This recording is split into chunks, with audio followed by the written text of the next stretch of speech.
this time last year, ChatGPT usage for finding local businesses was about 6% of consumers. Now it's 45%. When lead volume drops, operational execution gets exposed. Bigger budget can't fix poor intake anymore. Slow shops are losing placement that they used to be able to buy.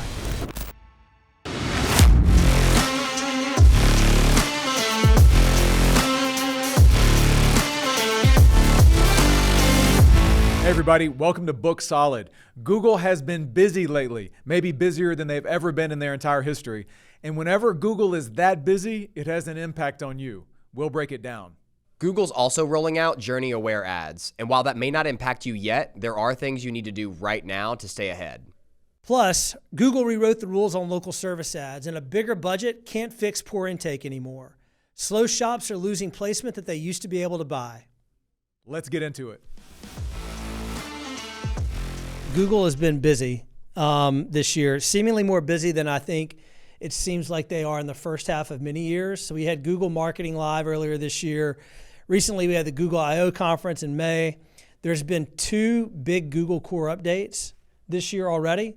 And I know that these things happen, but I feel like there's a lot more attention on them, maybe because there's just so much going on in the world of AI. But these recent core updates targeted your money or your life categories. It sounds like something from Beyond Thunderdome, doesn't it, BQ? 2 men enter, 1 man leave. Yeah. Your money, your life. So one of the things that's interesting about this, there's a great article in Marketing Code that some of our colleagues from Scorpion contributed to. One of the things that just to help frame up your money, your life, this is how it lands in the article. When a homeowner searches for a plumber at midnight with a flooded basement, Google treats that search the same way it treats searches like, I've got chest pain symptoms, right? So highly emergency. So the bar is being raised in these core updates for who shows up. So BQ, what are your thoughts on everything going on with Google and just how rapidly this world seems to be changing? Well, I think that what we've seen is, and I think the macro concern that most of our clients have seen is this, there's not as much organic traffic, right? Yeah. And so that's on everybody's mind. And it, as an executive, you might look at that and go, wow, man, if you have this idea that says, if organic traffic is down, then we're going to have less leads. If we have less leads, we're going to have less revenue. If we have less revenue, we're going to be fired, right? Yeah. So panic, right? But what's happening is the world is changing yet once again. And one of the ways this was characterized recently was that the traffic is being reshuffled, right? So what websites and the core of the internet used to do, which are the core of your websites, was to serve a piece of information, be the answer to that question. And Google was trying to say, of all the websites in all the world for this person, which website will answer that question the best? AI has now changed that and it says AI can answer the question. Yeah, well, I think the fundamental shift is that for a long time, there have not been questions on the internet. Fair enough, yes. It's not questions. It's a search query. Right. You never hear questions going into a search engine until recently. It's a query or a keyword search. Yeah. And we've talked about this on previous episodes. I call it Google speak. Yeah. Plumber near me. Yeah. Nobody ever says that, right? But what I think what you're getting at, though, is that this rush of AI and these new tools like ChatGPT and the Gemini app and Grok, they are teaching us again to talk like human beings, but to technology, right? So I know I interrupted you there, but I think where you were going is that websites, plumbing websites, HVAC company websites, those websites used to be the hub of these search queries. All search queries led to a website for an answer or for a response to that query. And now what's happening is Google's taking what used to be a query is now becoming a question, and they are now answering those questions directly on Google itself through AI overviews and the like. And so what does that mean? It means that answer is never happening at the website.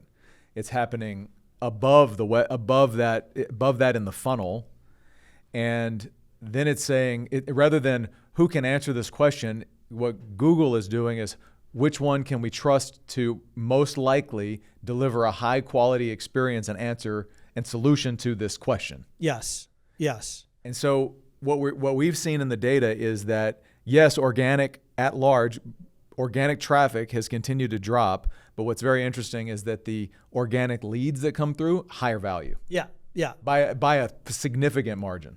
Yep. Which I think most business owners would say they're okay with that. They're okay with getting less leads if they're producing more from each lead, but they look at the volume metric and they go, oh my gosh, the sky is falling. I'm not getting the same amount. And the reality is that what they're oftentimes not doing is measuring that back to the revenue and going, okay, sure, I may be getting slightly less leads, but how is that impacting my revenue? And the average quality of the leads going up might actually give them what they're looking for. They just don't realize it because they're so fixated on the volume metric. Well, and here's the mic drop on this. Is that what we've seen, and I think what many elite level operators would admit and know, is that oftentimes operational excellence and execution was hidden by lead volume. Yep. Yeah. So what happens is when lead volume drops, operational execution gets exposed. Yep. Because if I have 100 leads or 1,000 leads, I can miss some. I can not deliver as much. I can not. There's things that can happen in the operational funnel that get covered up by volume. And so when volume drops, what gets exposed is the reality of how your operations are running. To the great benefit of the top operators, and to the exposure of the ones that counted on volume as their primary lever. Yeah. Yeah. Yeah. I think one of the things that's like really, really important about how Google itself is changing. And I want to talk about ChatGPT's influence here in a second. But one of the things that I think everybody's got to keep in mind is that Google is becoming the answer to these these informational questions. Yeah. Right? Like I'm trying to find out about something like my drain is leaking and I don't know why. Right? That's something that information is readily available all over the internet. I don't need a local plumbing website to serve me that information. And Google is just giving that to me.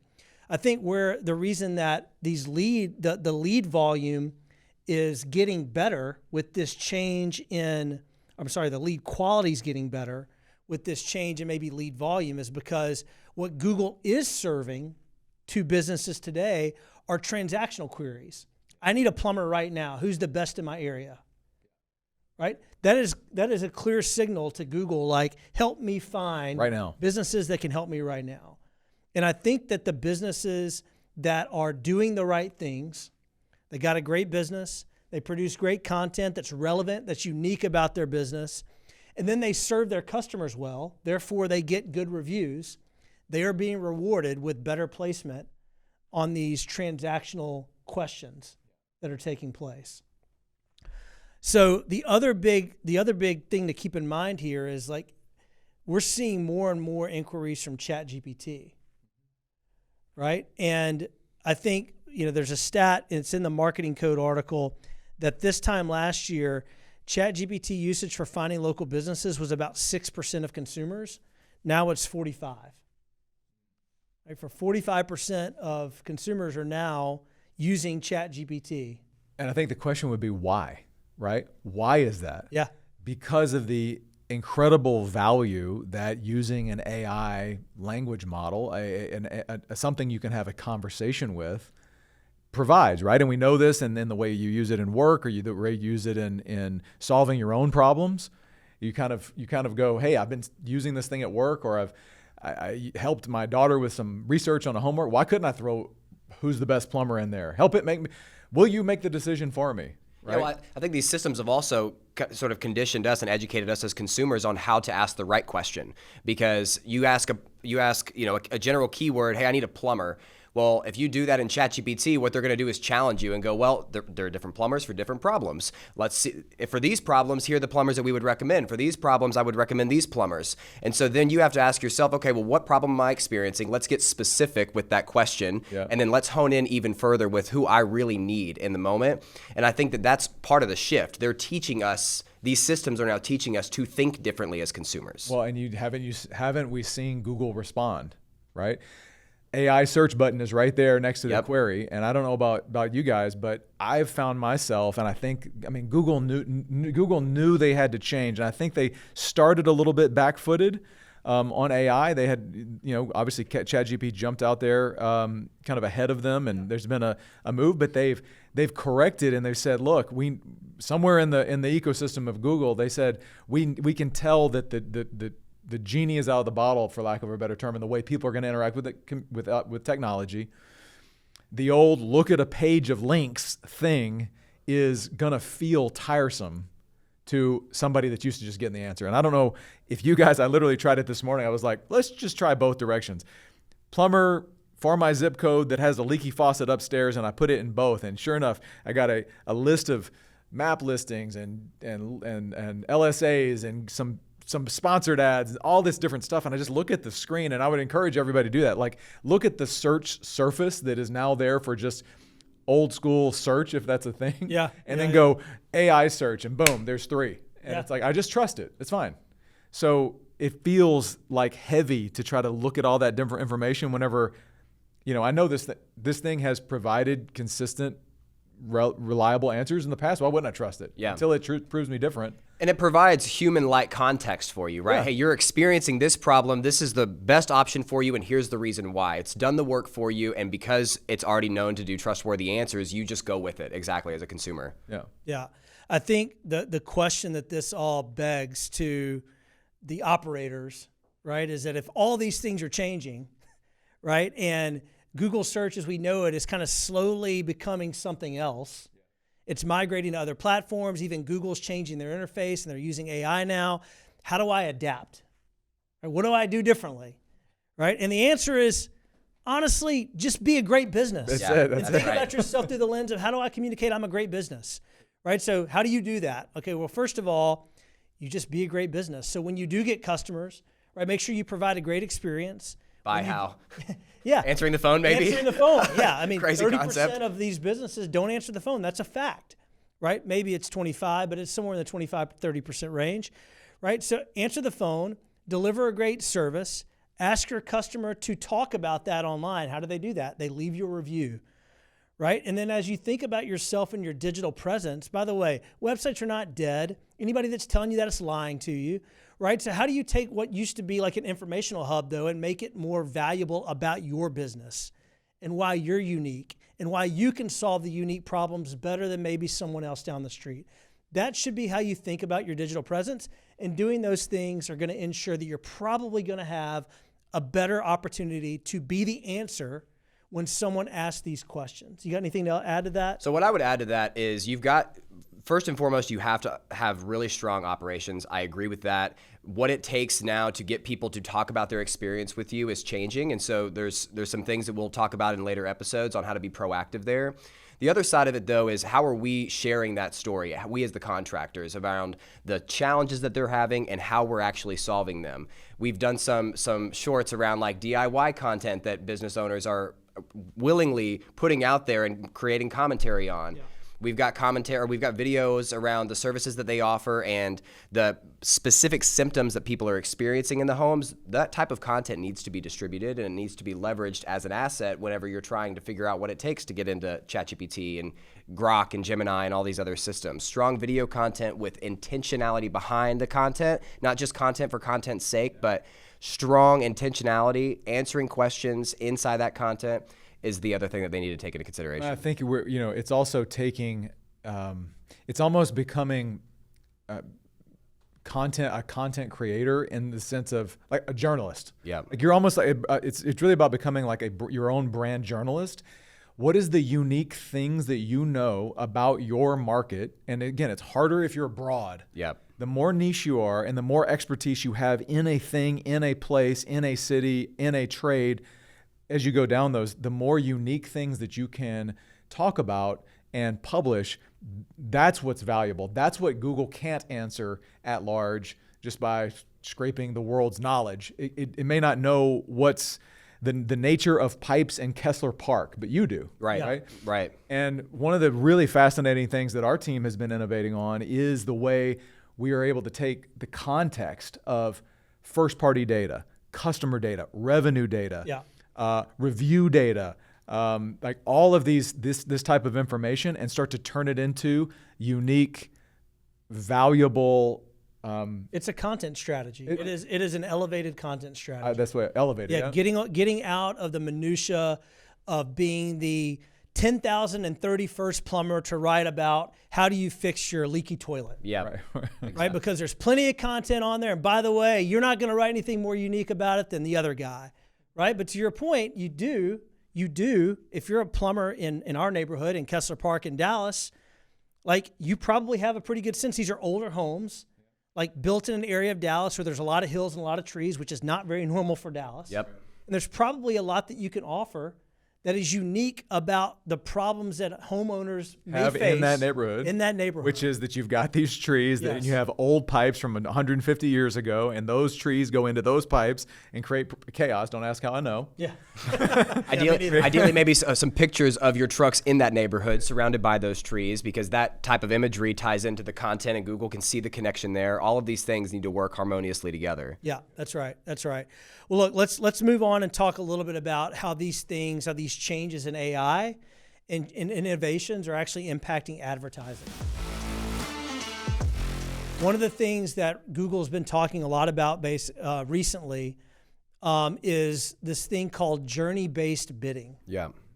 Right, which is actually taking information about your customer in the life cycle of their doing business with, they're interacting with you, and basically feeding that back to Google to optimize your campaigns at Google. Now, truthfully, I think this was probably released with the intention of like retail brands that have e-commerce transactions where the entire journey of the customer happens online, right? So you think about, buying a new purse for your wife or your girlfriend, and you go to a shopping cart and you check that out. You see an ad, you go to the shopping cart, you check it out.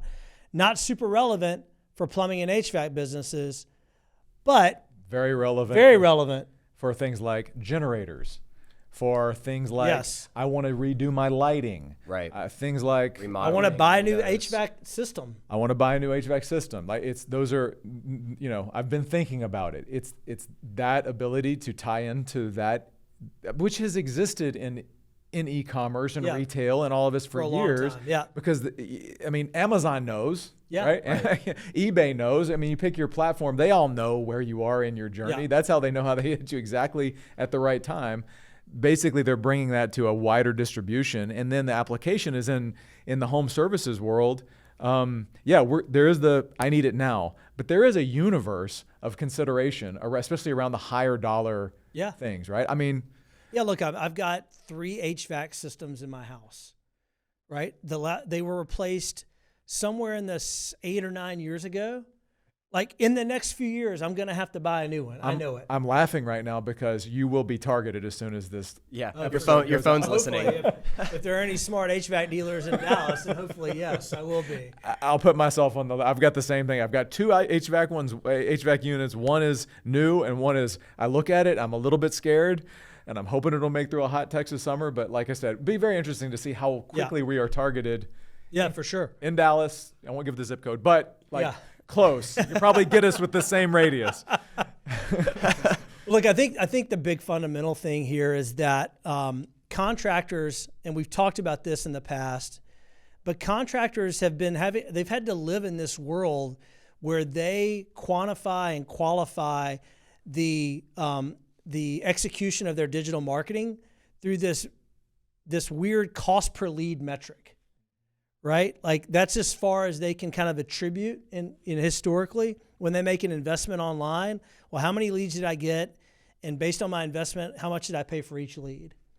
And I think what Google is saying here is, hey, like if you can, give us your actual customer data, and we can mine that for you, and we can help you optimize campaigns, which is something that we've actually been very committed to helping contractors do through our integration with Service Titan and House Call Pro and Jobber and all these field service management data systems, is we plug our marketing platform into those places, and we actually feed your data back to Google and other publishers that we work with to actually optimize your campaigns.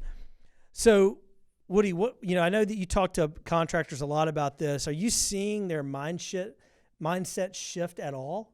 I think one of the challenges that people run into when this conversation gets brought up is all of the white noise out there in the marketplace. Because if every time I turn around, somebody claims to have an integration with something and they use that word very loosely, as it, you know what I mean? Where it's like, oh yeah, we integrate with them, we can do that. But the question is, what type of integration do they have, and how is that integration actually feeding data, the right data, in a clean way back into these systems that matter the most? It's not enough just to send data to a system. Yeah. It's the send data to the system, pull it back, Bingo. and then do something. Bingo. And the then do something is where I would find that we've built the technology to do the and do something with it. Yeah. Where it feeds in and it informs advertising, it informs advertising channel, it informs bidding, weighting, all those crazy things that our teams are doing. Even with some exciting things with what we're doing with Zillow and pulling data in. I mean, this kind of not only your customer data, but deep information about your target markets. Yep. Yeah. That information but again, this is nothing, it's not brand new. This stuff has been happening. No, but it is brand new or relatively new to these types of the trades, for sure. Plumbers to 100%. HVACs to home service companies, pest control companies, right? Like places where historically the marketing and the lead is captured, or the lead is kind of formulated through a phone call. Yeah. But then the rest of the transaction happens on a different system. Like that's what we're trying to solve. We're trying to help these businesses kind of operate more like an e-commerce business. And the executive said, if we have better math, we'll have a better multiple, and like stomped his foot. And he was lamenting that this didn't exist in the trades world. But I think today there's all the technology is there now. Yeah. Between things like Service Titan, what Scorpion's built, AI, implementing these things and unifying them. At some level, it's also never been more exciting. Yeah. And I'm excited about the level of clarity that marketing executives can actually get to and move out of how they think, how something feels, into the math. Yeah, to add on that though, it's not just about the clarity, it's what are you doing actionably with the clarity. I think there's a common theme that people don't just pay for data by itself. They pay for a system to leverage data to produce better results. And so having an integration is important, it's great. We preach about how you've got to have strong integration capabilities, but then systematically leveraging that integration to produce results at scale is what's going to separate those that are winning versus those that are just looking at spreadsheets. Yeah, so I think simply put, if you're a contractor, you have to think about, okay, what is my first party data, right? Well, that is data that is unique about you and your business and your customer, right? So that could be a lead that comes in, right? That's someone that's reached out to you. If you've got lead tracking instilled, that's data that you can optimize around. But what's better is actually following that lead all the way through to when they became a customer, and then using that data to then send it back out, do something with it, send it back out to Google, send it back out to Meta or Facebook or whatever if you're advertising on social. If you're plugged into a company like Scorpion, we've got a massive ads platform that integrates this with lots of other ad publishers. But the more you can share back to those publishers about your customer, your lead, right, the further that you can actually optimize your ad campaigns. And I think that's really important. Interesting point on that. The other thing about all of this AI is that regardless of how it's being deployed, it relies on context, right? And what is context? Context is the basis of information upon which the thing is looking, right? And you said the information about the customer. A lot of times the information about the customer was limited to name, address, phone number, and what they bought. Yeah, yeah. What's been fascinating for us to see is things like our technology called Leads AI, where we're actually scraping the entire, what they looked for, what they said in the call, what they called about, what page. So we have all of that context downstream, all the way back out to eventually their review. And you pull that whole thing forward and you start to see some of our technology is able to do this. And it's starting to expose what are the trends, what are the things people are saying, what are the words they're using. Yeah. That is a competitive advantage. Yeah, because you know what that can turn into? A content marketing play. Bingo. Yes. So shouldn't this thing that our customers always ask about and they happen to use this word, shouldn't we use that in a social media post or a video or a advert or an ad or whatever? But again, how do I do that? Well, if you have broken digital pipes, if you're ads are over here and your SEO's over there and your website's over there and some other conversion thing, and then there's some other CRM, and you've got all this, you will spend your time. You will spend millions of dollars, and you will go gray fast trying to put all that context together. Meanwhile, the organization that just has it is going to have an unfair advantage. Yeah. Yeah, but I want my WordPress website with my Yoast SEO plugin. Please, it's so critical. Okay, let's move on and talk a little bit about Google LSAs. Lots of updates around LSAs and some updates around reviews, which also impact LSAs. So here's one thing that caught my eye about some of the articles and reading up about this is that LSAs as a channel went from 28% adoption to 70% adoption in 3 years. So guess what that means, everybody? First mover advantage is over with. Yep. You should have jumped on the train earlier if you wanted cheap prices, right? So very, very interesting to me. Here's what's fascinating is Google's really starting to clamp down on what it takes to be consistently shown in LSAs, right? And this is a big problem because one of the big factors in getting impressions in LSAs is your response time. So Woody, I know you talk to a lot of contractors. How do you deal with this when you're talking with them about LSAs and maybe the fact that they're not showing up like they want to? Yeah, I mean, look, the reality is we did every year we do an event at Google's headquarters, and they talk about this every year. They bring out their LSA team and they bring people out to talk about the standards and expectations that they set for contractors that want to show up in LSAs. And it's almost always comes down to operational excellence. You have to answer the phone quickly, but okay, I'm short on CSRs. It's the summertime, right? I've got tons of inbound calls coming in, and how do I don't necessarily know that this one's coming from LSAs versus other, so I don't know to prioritize that over an organic lead. The reality, though, is that Google is smart enough to know that we've got options. We've got technology out there that's available to capture these calls, that's available to text back if you don't answer the call right away. And by the way, Google can see that you're leveraging those systems, that you're responding to those clients really quickly. So if you choose on principle or pride or lack of trust in technology or whatever it is to not take advantage of them, that's fine, but you missed the call, and then don't be surprised next week when your visibility tanks. Well, and the missed call has more implications than you missed the lead. Right. Because it is looking at your performance and it's saying, hey, all things being equal, relative to all others, yeah, they got 5 stars. Yeah, they've got, lots of reviews, but they missed 20%. That's right. Of LSAs or more.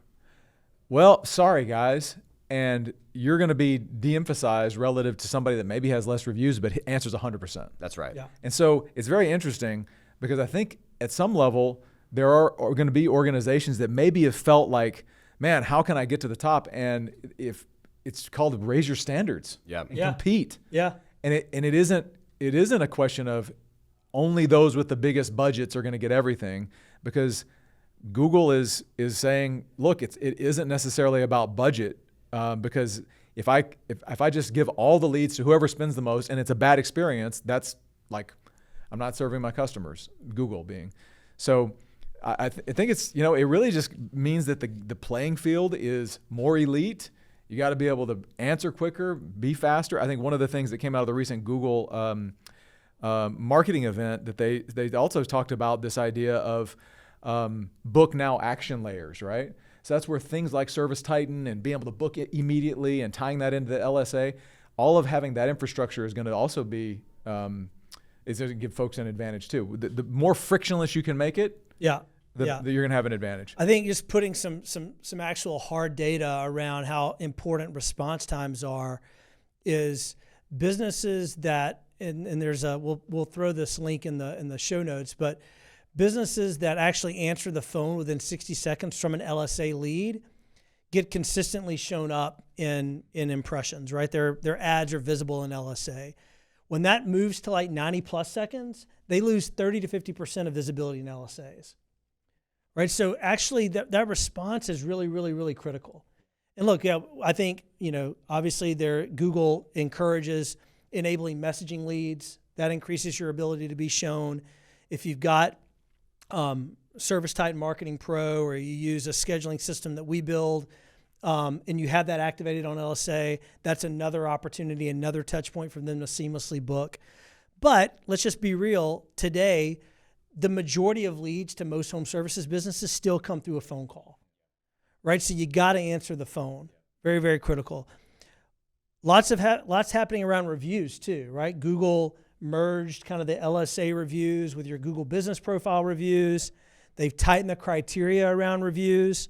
So let's talk about some of those things and how they're maybe impacting your ability to show up in LSAs. Yeah, I think that the idea of gamifying your LSA account is really catching up to our clients because they. What do you mean by that? Gamifying? Yeah, so they use systems to try to incentivize their technicians, which we want to incentivize to some degree, but if there's proof that you're incentivizing them to get people to write reviews online, that is now becoming something that's getting in your way. Well, to be clear, it's naming the technician. That's right. That's the challenge. That's right. Right. That's the kind of new no from Google is, and again, in an effort to kind of crack down on incentivizing for reviews, they're kind of paying a closer eye on if your review kind of overtly mentions your technician. Yep. You're going to be at risk of having that review pulled down. Yep. Right. So just wanted to make sure we were clear on that. Good call out. And there's the other elements of gating reviews. So this thing of we send the customer an inquiry, hey, how did we do? And when it's really good, then we send it to Google. Yeah. Like that's not a thing. That's been around forever, and Google's now just kind of catching on to that. Yeah. And they're saying, hey, that's not a thing anymore. Right. Right. So like, what is at the macro? What is Google trying to do? Google's trying to say, give us the most objective data about what's really happening with the customer with no technician influence, no technician incentive, no weird gating thing. Yeah. And this one was the most interesting to me. I mean, look, a lot of great companies have built moats around their brands by 5,000 reviews, 4.9. Used to be that unto itself, that thing would sit as a rock, very difficult to get over and compare. But what the data is also now showing is that it's all about the last 30 days. Yeah. Because you could have had 5,000 reviews last year, and if you're terrible in the last 90 days, forget it.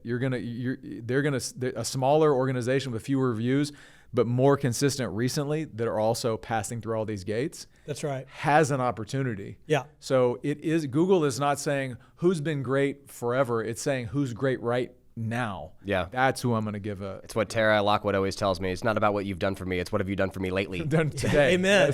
Speaking of. Yeah, exactly. Yeah. Yeah. So I think, look, I mean, something that we can say unequivocally here, just because we are arguably Google's largest LSA partner in North America, I think what Google's made clear to us is that businesses that do a great job, serve their customers well, get honest reviews, and frequently, they're going to have the best opportunity to show up in LSA ads. So get good reviews. You get good reviews, though, by actually providing good value in your job, and then make sure that you answer your phone. Yeah. It's really pretty simple. Yeah, and so where does that show up? It shows up in call center and front desk operations and excellence and technician excellence. That's right. I mean, those are the two things that Google is actually trying to figure out. Yeah. Is who has the best, pick up the phone, customer service instant, and who's going to deliver the best technician into the home. Do that. Yeah. So in short, if we wrap up this episode, what are the key takeaways? Be a great business. Be a great business. Write some great content about why you're a great business and what unique point of view you've got in the market you serve. Deliver great value, and then just ask your customers to talk about it and their experience with you online. Okay. This has been an intense one, fellas. Yeah. Very intense. I feel good about A little passionate. Very passionate. We just want them to win. We're gonna have to ask Max to mute my or bring the volume down on my microphone on this one a little bit. I think because I got a little heated. So you're just passionate about people. We want our customers to win. That's right. We want That's everybody right. to win. So that's right. Well, look, thanks again for joining us on another episode of Book Solid. We'll be back real soon, and we hope you got a lot of value out of today's episode. Thanks a lot. All right, that's it for this week. Remember, leads are nice, but revenue is the point. See you next time.